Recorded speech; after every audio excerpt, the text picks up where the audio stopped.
Hi class, my name is Erika and I will be covering Argentina. Let's start with a quick overview.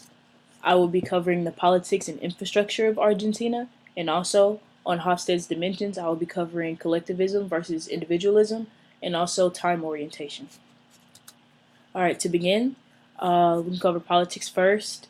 The framework of Argentina's federal system is a presidential representation democratic republic, meaning the president is the head of state and also the head of government, and legislative power is controlled by two chambers of the Argentine National Congress, which is 72 seats in the Senate and 257 seats in the Chamber of Deputies. We can go now to Peronism, which is one of the phenomenons in Argentina's history, which was when Juan Domingo Perón created the Peronistic Party and focused on national ideology and social issues. The ideology stood until about 1983, which lasted for 40 years, 1943 to 1983. And in the midst of that, he was exiled and he came back and was also re-elected as the president, and in 1976 he died and his wife took over, and this led to a lot of civil wars.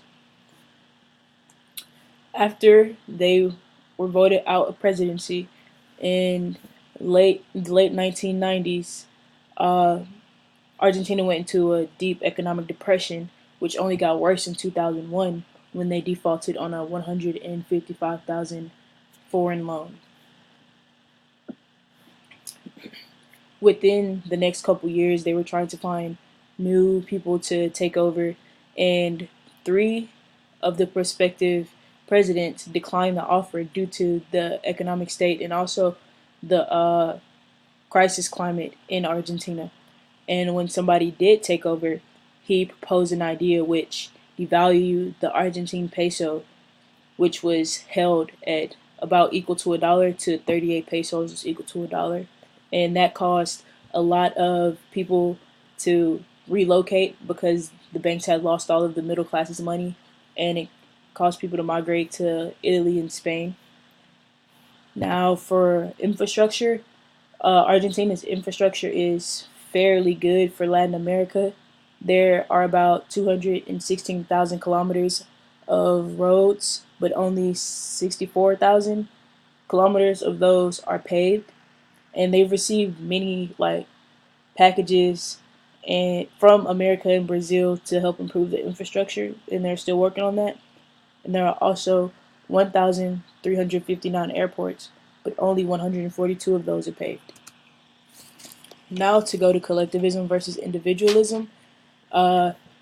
Argentina scored a 46 on the individualistic score on the Hofstede's dimensions, which means they're pretty much in the middle of collectivism and individualism, which is the highest individualistic score in Latin America.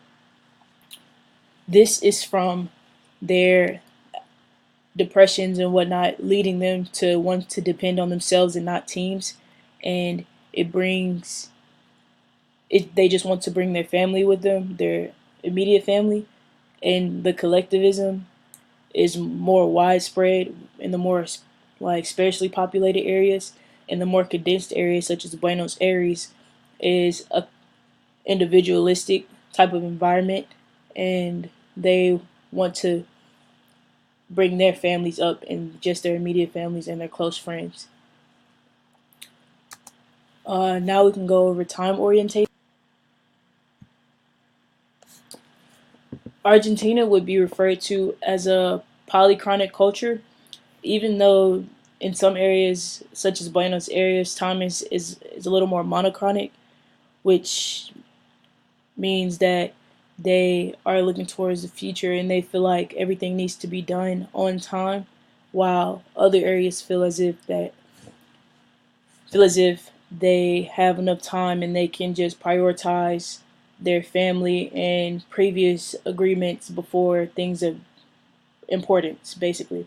And this means that they have a hard time getting things done on time, and they will prioritize family over work, which isn't really good in a sense of business, But if you're going to do business there, you should expect to be wined and dined and things of that sort before becoming close with any of the managers there or any of the heads, because that makes them feel safer in their environment and in their business. Thank you guys for listening.